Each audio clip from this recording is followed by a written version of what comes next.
Satu lagi kejadian yang terbesar hari ini adalah kejadian tanah runtuh di Taman Melawati di Kuala Lumpur, dan pihak bomba menerima laporan berkaitan dengan insiden tersebut jam 11.42 pagi tadi, yang dilaporkan runtuhan tanah melibatkan lereng bukit berkeluasan 30 kali 18 meter, ketinggian runtuhan mencecah 30 meter, menyebabkan pihak berkuasa mengarahkan kira-kira 300 penduduk di 18 rumah mengosongkan kediaman mereka, dan aliran air deras dari bukit mengakibatkan beberapa pokok tumbang di sekitar rumah dan juga kenderaan penduduk. Dan ini adalah peta kawasan tersebut. Berlaku di kawasan Jalan E6. Ini adalah kawasannya secara umum yang mungkin kita dapat lihat secara kasar di sini. Tetapi untuk menceritakan dengan lebih lanjut, kita lihat di sini, kalau kita lihat muka buminya untuk melihat topografi dan kawasan-kawasan tanah tinggi, kita dapat lihat di kawasan-kawasan ini, dan di kawasan ini adalah berbukit.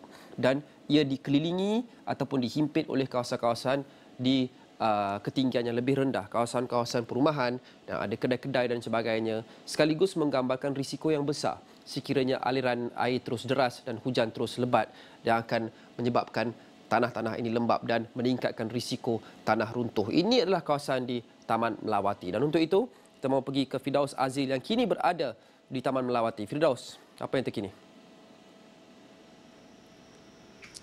Okey, baik, terima kasih Lokman. Mungkin sebelum itu saya nak melaporkan bahawa kira-kira pukul 5.30 atau pukul 6 petang tadi, satu sidang media yang terakhir untuk hari ini yang diadakan oleh Ketua Polis Daerah Ampang Jaya, Assistant Commissioner Muhammad Azam Ismail, yang mana beliau memaklumkan seramai 33 penduduk dari 11 keluarga di lorong yang terjejas, iaitu di Jalan E6 Taman Melawati, kini ditempatkan di Dewan Orang Ramai JKP Zon 1 MPAJ, dan mereka juga dibenarkan sekiranya ingin tinggal di rumah keluarga ataupun saudara mara masing-masing. Tetapi apakah mereka dibenarkan balik pulang ke malam ini? Ini adalah petikan daripada sidang media tersebut.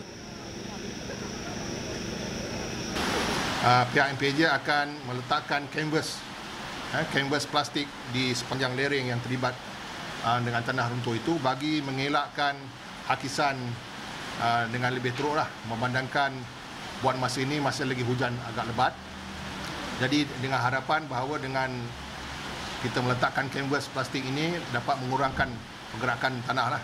Ketiganya pihak JMG dan JKR Serun juga akan membuat kajian lagi sekali pada esok hari untuk kita finalisekan tindakan susulan yang akan datang lah. Dan seperti yang anda dapat lihat di belakang sana, di mana lokasi tanah runtuh itu berlaku, seperti yang Lokman sebutkan tadi, lebarnya 30 kali 18 meter dan setinggi 30 meter, itu adalah jalan E6 seperti yang kita tunjukkan di dalam visual.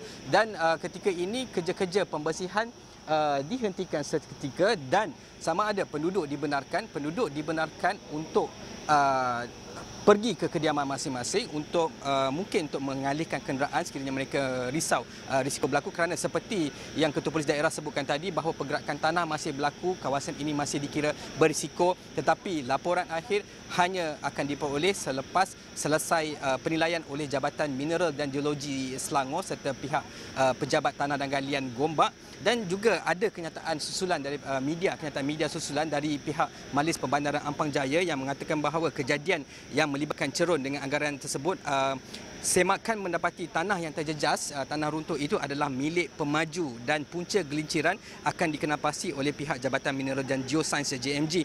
Tetapi apa yang kita syukur ialah tiada kemalangan jiwa dilaporkan dan tiada kerosakan struktur dikenapasi di rumah-rumah berhampiran lokasi kejadian, namun air lumpur masih mengalir di kediaman yang berdekatan, dan kita jangkakan apabila mungkin selepas ini mereka akan sambung membuat kerja-kerja pembersihan dan seterusnya, seperti yang dimaklumkan oleh Ketua Polis Daerah tadi bahawa pihak MPAJ, pihak bomba akan meletakkan kanvas tarpaulin untuk memastikan pergerakan tanah tidak dikawal, memandangkan sekiranya kemungkinan jika berlaku kejadian hujan lebat sekali lagi, dan laporan seterusnya akan terus kita pantau dari semasa-masa. Kita jangkakan ada dapat laporan penuh mungkin daripada sidang media oleh Ketua Polis Daerah Ampang Jaya itu pada pukul 10.30 pagi esok.